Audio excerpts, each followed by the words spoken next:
Hello and welcome to the Adventures of Johnny Chimpo. I'm your host today, Johnny Chimpo. We're coming to you live from the Chimpo Mobile. Today's adventure is going to bring us out on the streets to do that gig econ work that we do, delivering some food today. I believe today we're going to start with some Uber Eats and GrubHub and maybe throw some DoorDashing in later, but that's not really why we're here. I'm hoping you'll indulge me for a minute and allow me to step up on my soapbox and talk about an issue that is largely unheard of in this country at the moment that could possibly affect every single gig economy based worker in the entire country. Now I want you to remember that most of us who are probably watching this assume the gig econ industry is, Uber, Lyft, Uber Eats, DoorDash, Instacart, etc., etc. But let us not forget that there's a huge part of the healthcare industry that's also working as a gig econ worker or a 1099 contract employee, like in-home healthcare, traveling nurses. My wife, for example, is also a healthcare worker. She does sterile processing for a living, and they largely are supported also by gig econ workers, etc., etc. And it has come to my attention that there is something going on in the Department of Labor. I don't know if you just heard that, but my car just got whacked by a branch that fell out of the tree I'm parked under. Anyway, the Department of Labor under the Biden administration has kind of waged war against the gig econ worker. At least that's the way I'm putting it. I'm sure they think of it in a different way, but what is happening is they're trying to force Uber, Lyft, all these companies we are contractors for, to make us actual employees. I want everybody to seriously think about this for a minute. And don't just automatically snap to a judgment and say, well, that sounds good to me, because I don't think it's good for you. I don't think it's good for me. I don't think it's good for any of the employees. And I don't think it's good for the companies that we work for. And that's both in healthcare, other industries, as well as what we do for a living.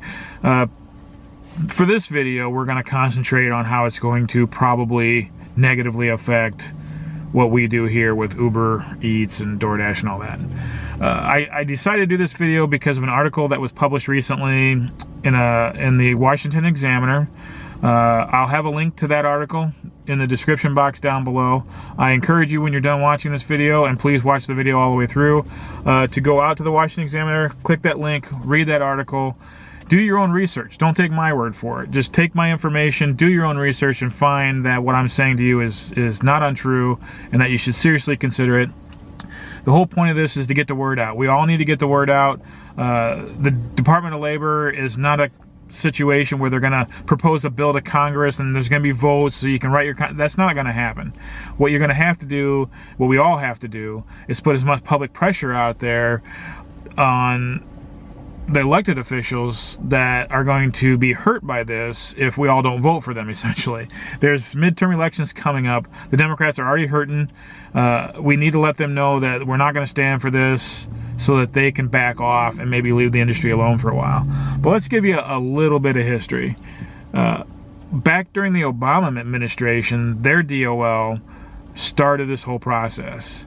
What they didn't do, and what they decided not to do, is to go after the big corporations like Lyft and Uber. They didn't feel they had what they needed to wage that war on them at that time. It was going to be a very costly court battle, but they did go after the smaller companies, mainly focusing on the healthcare industry. And in doing so, I feel, and this is just my opinion, I feel that what they were trying to do is make these smaller companies bring these contract employees in, make them full-time employees, well, not full-time employees, to make them permanent employees, so that then they were subjected to the laws created around Obamacare and stuff like this and benefits they have to pay. Mind you, that any company out there's most expensive thing is the benefits that they have to pay to an employee. It costs way more than most people make per hour, etc., especially when you're talking about the gig economy. So fast forward to today. We get to today, and the Biden administration's Department of Labor has now jumped in with both feet. They're really trying to find a way to go after all these companies. They want to make us all employees rather than contract workers, and I think that is just a horrible, horrible idea.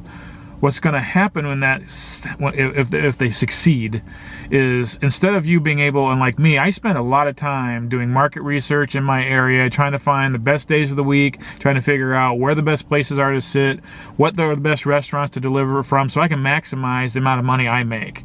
That's what I want to do.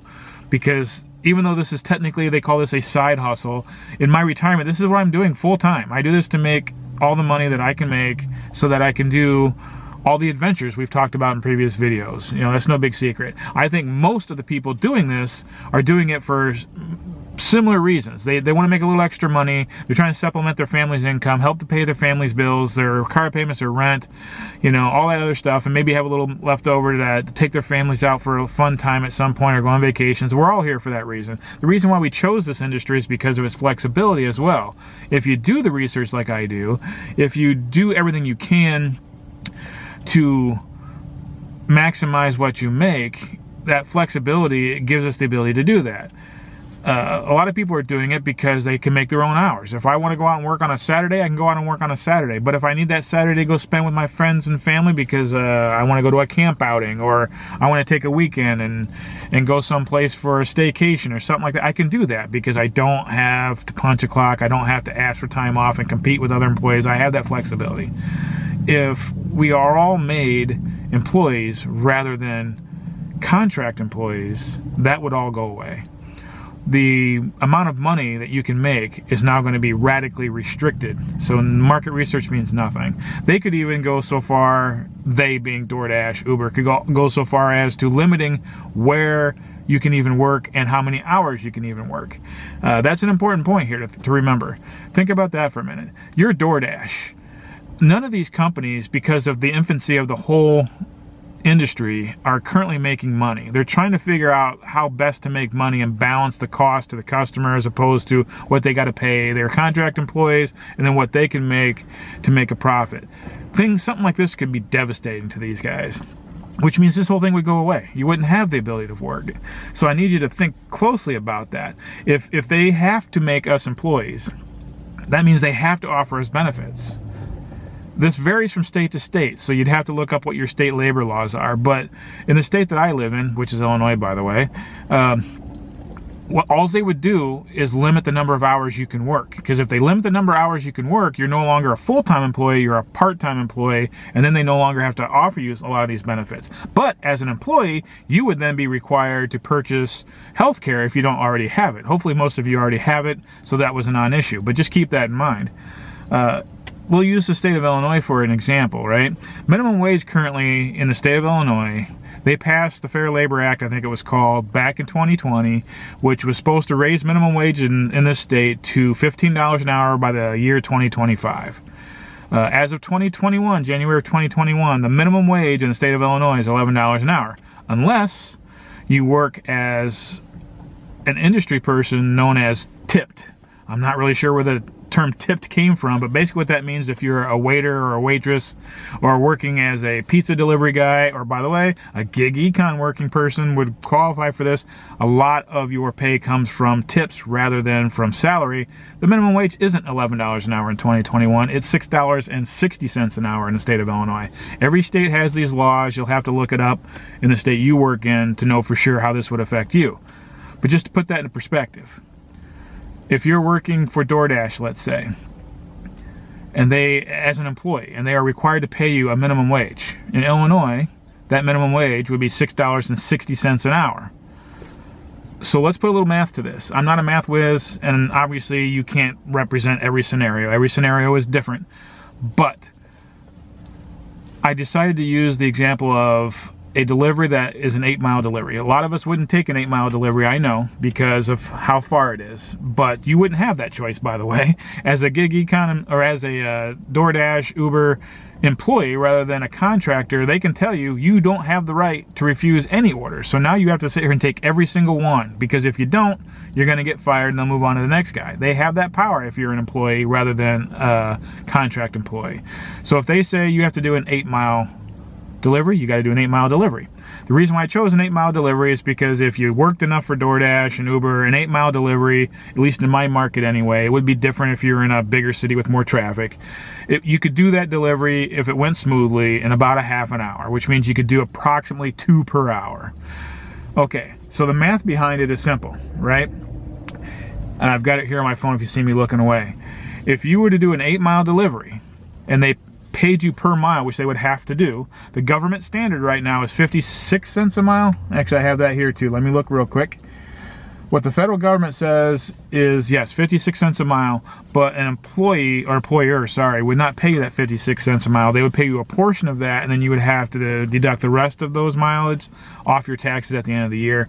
I'm going to pick 38 cents a mile because it seems like that would be close to what most employers would pay you for your mileage, but I honestly don't know what that number is for sure, but I had to pick something.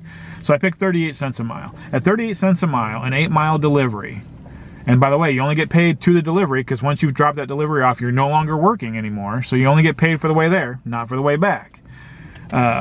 So if you did 2 of those per hour and then got paid the $6.60 minimum wage per hour, what you would end up making at best is $12.68 an hour. Yes, $12.68 an hour. And I know you're going to say, well, the minimum wage in Illinois is $11 an hour, and that's more than minimum wage. Yes, you're right, it is more than minimum wage. So some people would probably find that to be okay. But if you do the work that most of us do and spend the time that most of us spend to attempt to make what we can make, for example, last week alone, and this may be a bad example, maybe it was just a really good week, but last week alone I worked 4 days. In those 4 days, one day I averaged over $34 an hour, and the other 3 I averaged between $22 and $23 an hour. I could even get close to that if they had to pay me a minimum wage and do this. I wouldn't have the flexibility to work which hours I want. I would literally be able to only work part-time hours, most likely. I'd have to work on their terms, and I'd probably be most likely making less than $13 an hour, and that's in an ideal situation. I encourage everyone to look up your local labor laws and to kind of do some rudimentary math like I did just to get an idea. This is a bad idea, okay?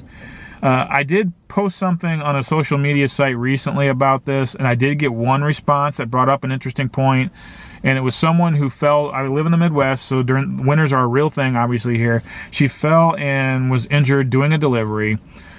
She's attempting to get all of her medical bills paid for. Obviously anybody would want to do that. It's clearly not a workman's comp situation because you're a contract employee, not a full-time employee. That's one benefit to being a full-time employee. I keep saying full-time, you know what I mean. Being an actual employee rather than a contractor.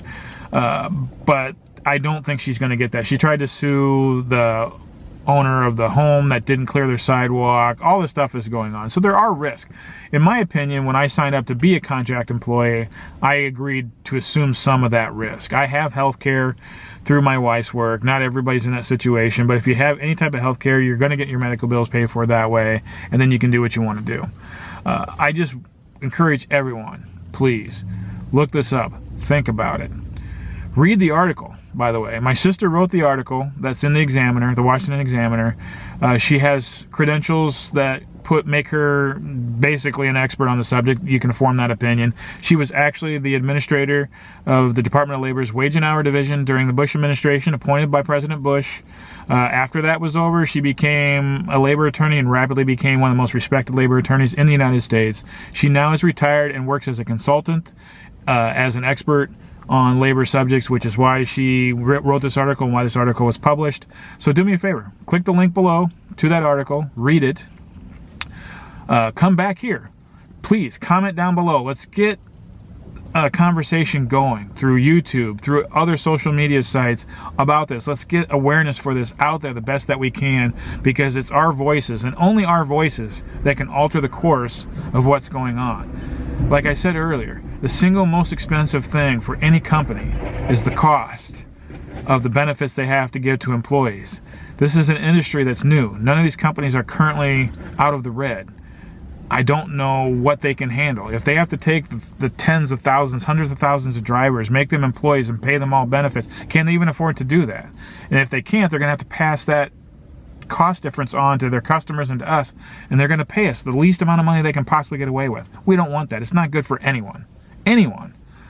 So please like this video. If you like the video, smash that like button, subscribe, leave as many comments down below as you possibly can. Give us your thoughts, both pro and con. If you think I'm full of shit, tell me that, and we can have a discussion about it. The more of that goes on, the more YouTube will promote this video, the better the word will get out, the more people will see it, and it's better for everyone.